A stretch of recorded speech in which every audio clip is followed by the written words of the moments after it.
Today on NewsCenter, find out what MSU's football coach had to say about the team's loss to Drake last Saturday, learn about Delta Zeta's efforts to give back, and see how the Eagles soccer team handled their team loss. All this and more today on NewsCenter. Good evening and welcome to NewsCenter. I'm Jacob Miller. And I'm Kenzie Thompson. Thanks for joining us. Here's your headlines for September 29th, 2016.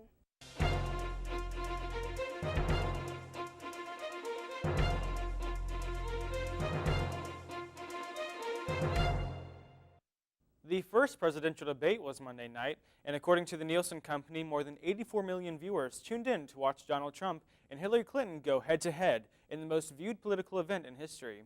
A CNN poll says 62% of the voters who watched the debate deemed Clinton the winner, while 27% said the winner was Trump. Those voters said Clinton expressed her views more clearly than Trump had and had a better understanding of the issues. Some of those topics discussed were climate change, taxes, and race relations in America. During the 95-minute debate, CNN had reporters, researchers, and editors listening and selecting key statements from both candidates, rating them true, mostly true, true but misleading, false, or it's complicated. The reality check investigated 26 claims and found that Trump tended to stray from the truth more than Clinton. The second of the three debates will be held on October 9th in St. Louis and will be a town hall-style debate. Viewers will be able to submit and vote on the questions to be asked. Democratic Attorney General Andy Beshear requested that Governor Matt Bevin immediately hand over the $18 million he withheld from public universities after Supreme Court defeat last week. But the Republican says he's still weighing his options. Bevin and his staff were given a 20-day window to decide how they wish to proceed.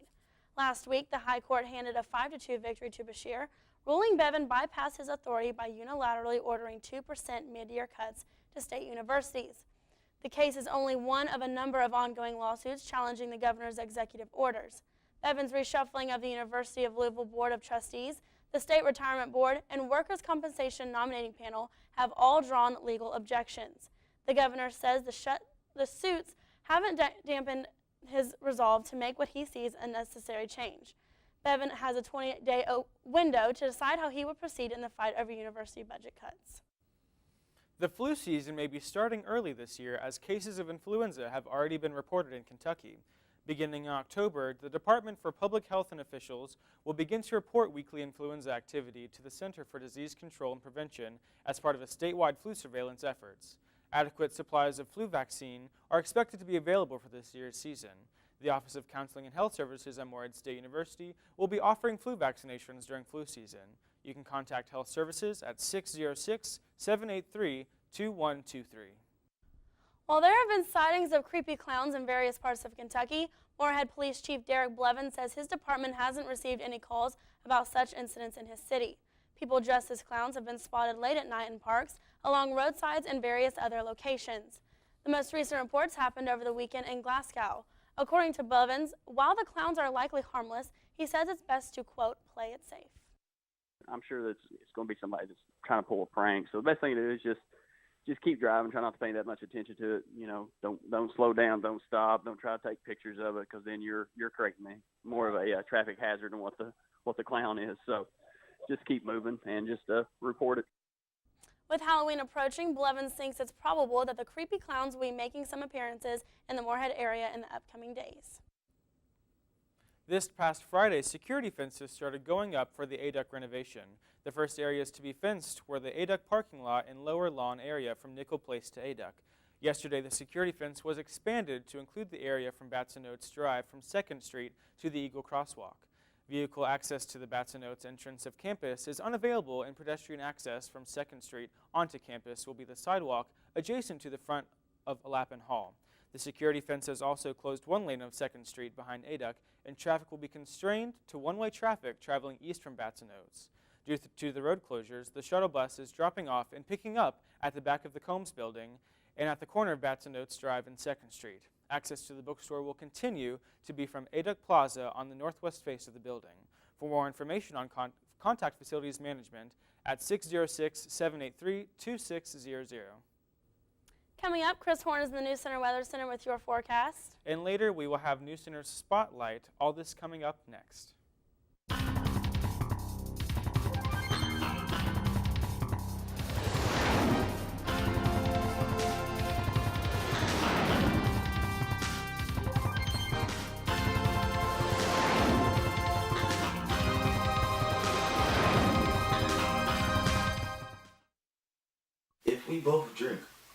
we get into this party? You leave that to me, young buck.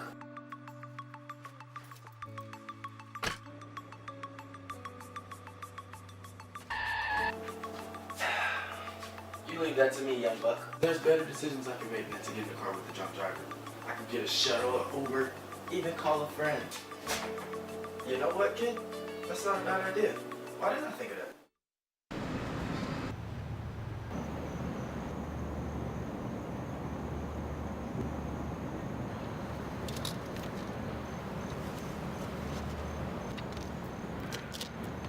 Lord, what fools these mortals be. Romeo, Romeo, wherefore art thou, Romeo? I have always depended on the kindness of strangers.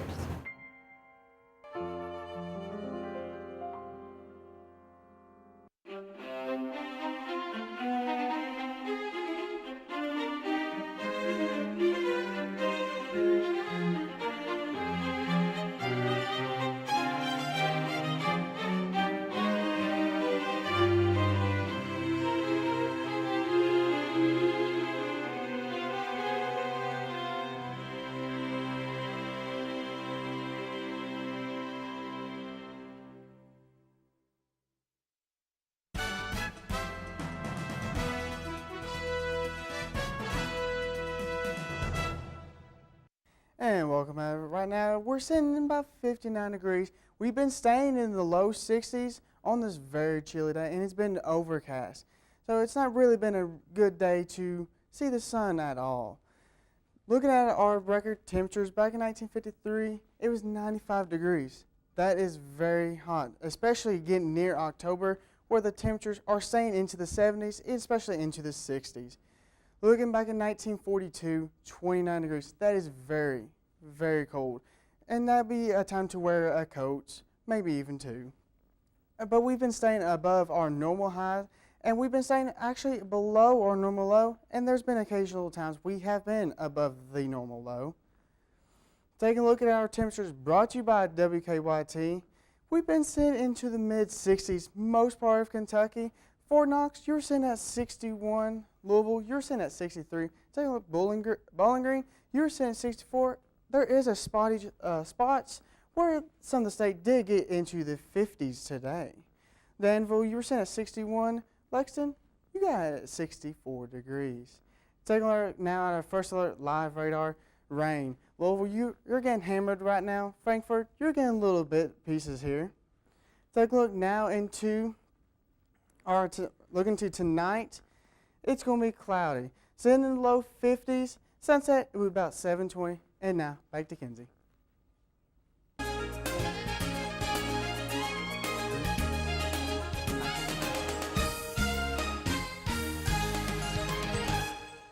Delta Zeta hosted a kickball tournament this past week in Laughlin Gym to support one of their service projects. NewsCenter reporter Holly McClurkin attended the event.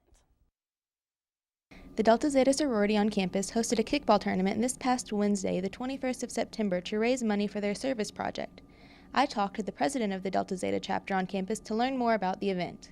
It was a tournament, and we had fraternities, sororities, as well as a random team. It was to raise money for the Painted Turtle Camp, which is a camp for chronically ill children. At the end of the tournament, 2 teams came out on top. We had a random guys team won for the guys tournament. That was pretty cool because the fraternities all have beef with each other, so it was funny to see it like that. The sorority that won was Chi Omega. Although the kickball games did get pretty competitive, the players were able to keep in mind that they were playing for a good cause. The Painted Turtle Camp is a camp for chronically ill children, and what Delta Zeta does to help it is we raise money or we send gifts, and the money that we raised, which was over $300, went straight to them to providing a free camp experience for the children. I also talked to Lindsay Coons, a Delta Zeta alum who attended the tournament, to hear her input on the event. It's really awesome to watch that many girls get together and put in that much effort in order to put on a function at a college campus. It's also really great to watch all the other organizations come out and support them in doing so. I feel like it teaches the girls to care more about other people than just themselves, and they do that as a group. So as a group, it brings them closer within the sorority. To any of those wishing to further support Delta Zeta's philanthropies, there are many opportunities coming up in the next year. We have many philanthropy events throughout the year. We actually have another one upcoming that's cornhole, so that's pretty exciting. And then we also do Great Pretenders in the spring. For NewsCenter, this is Holly McClurkin. For more information on Delta Zeta's philanthropy events, contact the sorority at dzktphilanthropy@gmail.com. And when we come back, Chris Horn has a look at your extended forecast, and Holly McClurkin is in with your Eagle Athletics update.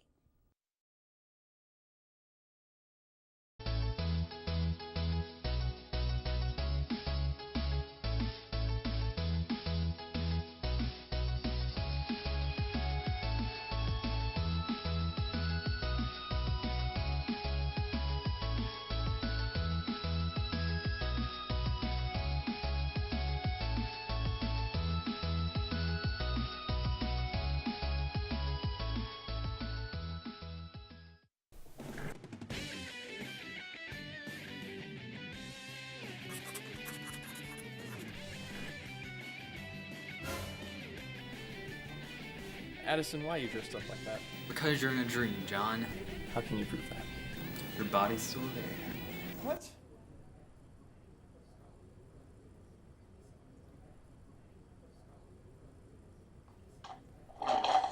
Wake up and smell the coffee. Java City.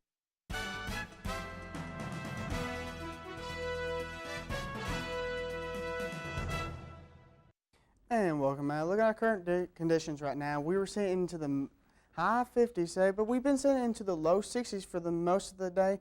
And the wind's been playing a little factor, making it a little bit more chilly out there. So today, taking a coat was a very good choice today. Taking a look at our temperatures, brought to you by WKYT. Most of the day, we're sitting into the 60s. Lexington, you're sitting at 64 degrees. Danville, you're sitting at 61. Look over in the eastern part. Most of them were sitting into the 60s, but have been sitting into the mid-50s, especially Jackson and Preston. You're both sitting at 56. Maysville, you're sitting at 59, almost at 60 degrees right now. Taking a look now at our First Alert Live radar, we're having rain. Louisville, you're getting hammered right now by the rain. That's moving gradually right now towards Frankfort. Lexington, you're also having some spotty rain right now. Looking into the eastern part, you're clear right now. We did have some rain, as you can tell, is moving on into Virginia and West Virginia. But the rain coming from the western part of Kentucky will be making its impact later on into tonight.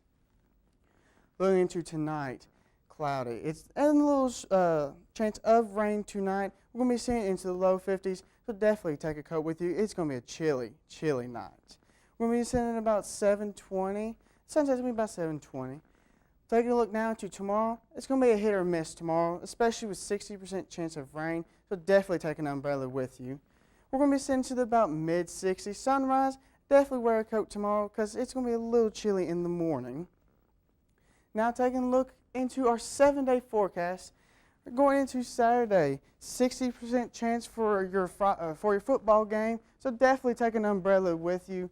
Going to Sunday, our rain chances definitely go down, and the temperatures are starting to make their rise up. Going into Monday, 73, but it's feeling really good. Going into Tuesday, we're going to be sitting about mid-70s, and that's also going to be the same story going into Wednesday and Thursday, but storms are making their appearances back into our later week. Thanks so much, Chris. You know, we're finally feeling that fall weather we've been waiting for. Yeah, we really are. It happened overnight. One day I'm wearing a t-shirt and shorts, and the next day I'm like bundling up. It's pretty cold now. Yeah, definitely. And you know, going back to that flu season, hopefully it doesn't hit us too hard. Make sure everyone's taking care of themselves with the temperatures dropping. And hit the clinic. Yeah, definitely. All right, let's send it over to Holly McClurkin with your Eagle Athletics. Your home for the Morehead State Eagles, this is NewsCenter Sports. The MSU women's soccer team fell to Murray State 3-2 last Sunday. NewsCenter spoke with head coach Warren Lipka to hear his feelings on the game and find out how the Eagles plan to improve during the rest of their season. Well, I don't think it was just the last 10 minutes. I think we played a really good, I told the girls I thought that was probably one of the best halves they played all year. Starting, you know, except for there's 45 minutes and a half. If you would have, they played the best half, 42 minutes and a half. You know, they let down for 30 seconds and gave up a goal, you know, and another, you know, notch in the learning department that, you know, you fight so hard to come back, you get back, you have the momentum, you can't take a breath from there. You got to keep fighting until those zeros are across the board, and that's what happened. We thought we could take a breath. You could see it on the sideline, and they capitalized on it. So we just got to keep on learning and coming back and fixing what we're not doing right. Well, I think the positive fact is that we have seen a good side of our team. If we could be sitting here going, we've lost 4-0, we lost 6-0, we lost 4-0, that's desperate times. We're not seeing that. We're losing 2-1, 3-2, 1-0 on games that we do show to play. And the positives you take about it is that that the team has the ability to come and have an impact on the game,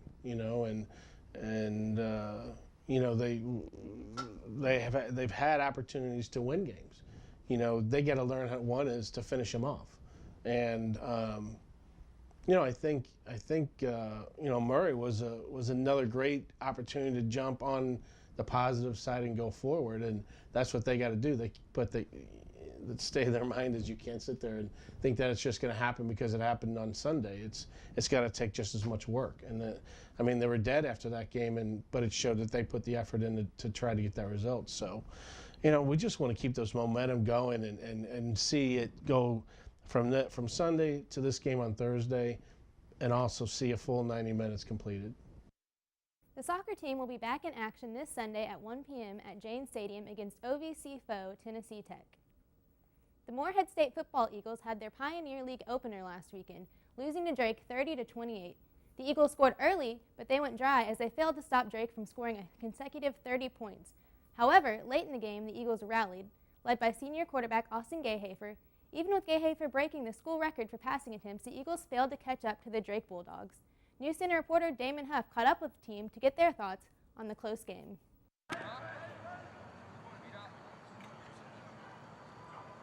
Well, just kind of the tell of our season up to this point, just inconsistencies, and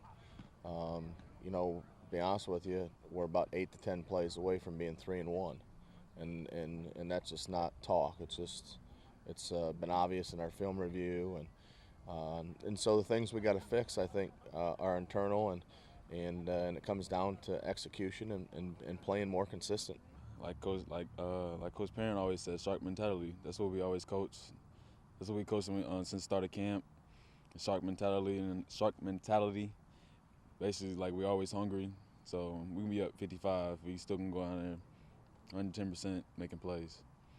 Well, I just think we, towards the end there, we battled real hard, and we fought our way back. I think our kids didn't stop believing at any point. And so some good things started to happen. We started to press a little bit. We got a couple turnovers on defense, and we finally got our tails in the end zone there in the fourth quarter.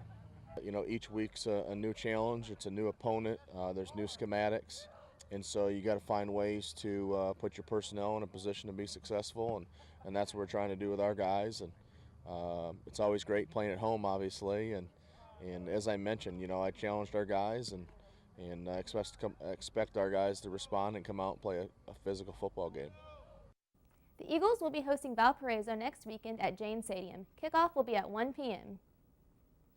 Volleyball crushes Tennessee Tech in 3 sets. Last Saturday, NewsCenter's Brandon Lauder spoke with the team to learn more about their upcoming matches. Each season is its own process. We've had a pretty competitive pre-conference schedule. We've gotten to see a lot of different styles, a lot of different offensive styles, defensive styles. We've been managing with a couple of returning players from injuries that had to sit out all last season. So early on, they were just trying to get into the flow of the game. They've done a fantastic job of coming in. We've had a couple of other little injuries and bang-ups that we've been managing, but one of the, I think, key traits of the team is its continuity and versatility. So I think all the challenges that we've been faced with so far, they've done a nice job of adjusting and adapting, and now we're into the part of the season that matters in conference play. I think our strengths this season are our serve receive and our passing, specifically our defense. We have Danielle McCarson back and Hope Rillima back, so they've really been bringing that defensive part up. Our offense could use a little bit of work, but it's getting there. But especially, I think our defense is going to win a lot of games for our conference. We've got a lot of height, a lot of strength, good experience there at the net. Then we have a lot of speed and ball control behind that block. And so I think our defense, throughout most of the season has been pretty solid. So we want to make sure that we've got some consistency there. The area that we need to continue to improve on is our offense, making sure that we've got a high level of efficiency in our offensive game, and that we're able to take advantage of some of the point scoring opportunities that our defense provides us. And I think if we're able to do that, we'll be pretty competitive throughout the OVC play. I think our toughest conference opponent will either be Murray that we play on Saturday or Belmont. Belmont came back last season and beat Murray in the finals, which is a really interesting game, and went to the NC2A tournament. So both of those will be challenging for us. We'll actually have our first home conference match this Saturday. We've got Murray State. They've been back-to-back regular season titles. They're going to bring in a lot of experience and kind of have been sort of the team with the proverbial target on their back. So it'll be nice to get them at home. And because of the way that divisional play works, when we compete against somebody on the other side of the conference, like Murray State, we only get them once. So you've got to be able to take advantage of that one opportunity, especially when you've got them at home. We'll be back with more news after this. It never gets old, huh? Nope. It kind of makes you wanna... Break into song? Yup. I love the sunset. I love Eagle Lake. I love the forest. I love when eagles play. I love the campus! And all its sights and sounds. Boom-de-yada, boom-de-yada, boom-de-yada, boom-de-yada. I love philosophy. We love diversity. I love English. And all its weird words. I love the music. And all its melodies. Boom-de-yada, boom-de-yada. Boom-de-yada, boom-de-yada. I love fraternities. I love sororities. I love to draw things. And all the athletes. I love Moorhead. It's such a pretty place. Boom-de-yada, boom-de-yada, boom-de-yada, boom-de-yada, boom-de-yada, boom-de-yada, boom-de-yada, boom-de-yada. Public Relations Student Society of America hosted a pizza party in Breckenridge Hall to give information out to students about their group. NewsCenter's Christian Mooney has the story. Student Society of America is an organization here on campus. It's in the Department of Communication, Media, and Languages, and it's designed for students who are interested in becoming PR practitioners. It's not just for communication majors, but business majors, anyone who's looking into a career in entertainment, in healthcare. The organization is all about trying to understand what it is to work with publics. So being that mediary between an organization or an individual, and then being able to promote an organization or someone else in the community. So PRSSA is the Public Relations Student Society of America. Our chapter on campus is basically working with students to kind of develop skills for our future in public relations or other fields. Every Wednesday at 6:30 in Breckenridge 202A is when the Public Relations Society meets. If anyone wants to join, you don't have to be a communications major. Any major can join. It has great opportunities with internships and connections and field trips and things to build your portfolios for when you graduate. If you do happen to decide to be a national member, you get access to the website, which has access to different internship possibilities, along with several scholarships. Only 1% of all PRSSA national members apply for scholarships, so we're really pushing that. Local dues are $20 if you want to be in the chapter. It's just $20. If you want to become a national member, it's $55. So total, it would be $75 to join both, and that is due on October 21st. If you plan on going to college, you need help paying for it. The time to apply for federal student aid is approaching. There's a new start date for distribution of nearly $100 million in Kentucky Lottery-funded scholarships and grants. Students can begin applying on October 1st for the need-based funds. In the past, the start date was January 1st. Officials advise students not to wait until January, as funds could be gone by then. You can visit fafsa.gov to apply. Delta held their Shamrock 5K this past Friday, and over 200 people ran in the race to help raise money for Prevent Child Abuse America and the Gateway Advocacy Center located here in Moorhead. NewsCenter's Brian McGee was at the 5K to get details. The 5K started at Laughlin Lawn and went around almost the entirety of campus, finishing near where they started at the parking lot entrance by Laughlin Lawn. I spoke with Allison Fletcher, the Vice President of Community Service for Kappa Delta, about how it turned out, and she told me that over 200 people ran in the 5K and that they had raised around $6,300. We're out here at our annual Shamrock 5K. This year it's a glow run. All proceeds from this event and our Shamrock Spaghetti Dinner from last night are going to great organizations. Gateway Children's Advocacy Center, which can be found right here in Moorhead, and Prevent Child Abuse America, which is our national philanthropy. Both of these organizations help to end child abuse and to help children who have been through situations of domestic abuse, sexual abuse, and physical abuse. From NewsCenter, I am Brian McGee.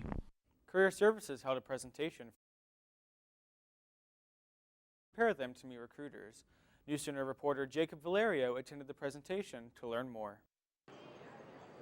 I really think that these students who attend the career fair are getting a leg up as they apply for opportunities. And even if you're not applying for opportunities in one of these employers or graduate programs at the career fair, you can get some information that is going to help you as you apply even more broadly. And so, you know, freshmen, sophomores, I would really encourage them to come to the career fair just to get information and to start exploring and to ask some questions like, I'm thinking about becoming an anchor.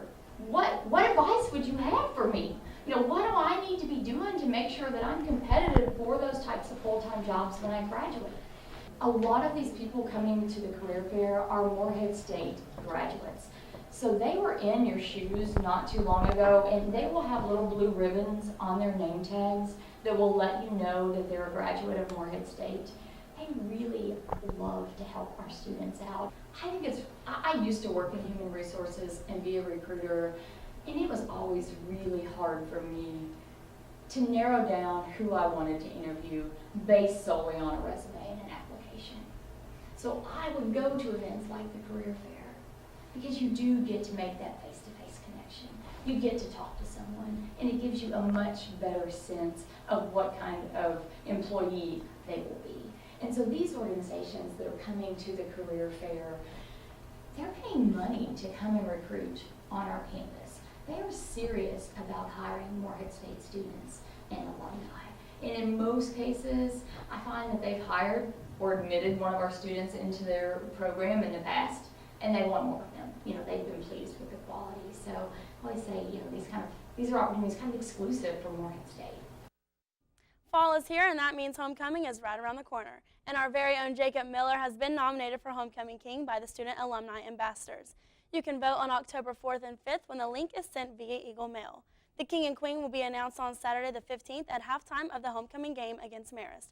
Make sure to come out and support your Eagles, and don't forget to vote. Moorhead State University will hold its 6th annual Browning Orchard Festival on Sunday, October 2nd, from noon until 4 p.m. The orchard is located in Wallingford in Fleming County. The Department of Agricultural Sciences will have a number of Kentucky Proud items for sale, including apples, cider, mums, pumpkins, and much more. The Browning Orchard was an important part of the Fleming County community for nearly 100 years. The orchard property, originally purchased in 1899, was used to grow peaches. In the mid-1920s, the farmland was then converted to a commercial orchard that predominantly produced apples. In 2008, the Brownings donated the orchard to Moorhead State University, continuing the family's commitment to helping create more sustainable communities in the region. Bring your family out to enjoy an afternoon of hay rides, horseback rides, food, family-friendly activities, and musical entertainment by the Kentucky Center for Traditional Music. For additional information, contact the Office of Alumni Relations and Development at 606-783-2033. And that's going to be it for us tonight, but remember, you can always find more news on NewsCenter's Facebook, Twitter, and Instagram pages. And you can catch this newscast again on msutv.net. On behalf of everyone here at NewsCenter, I'm Jacob Miller. And I'm Kenzie Thompson. Have a great evening.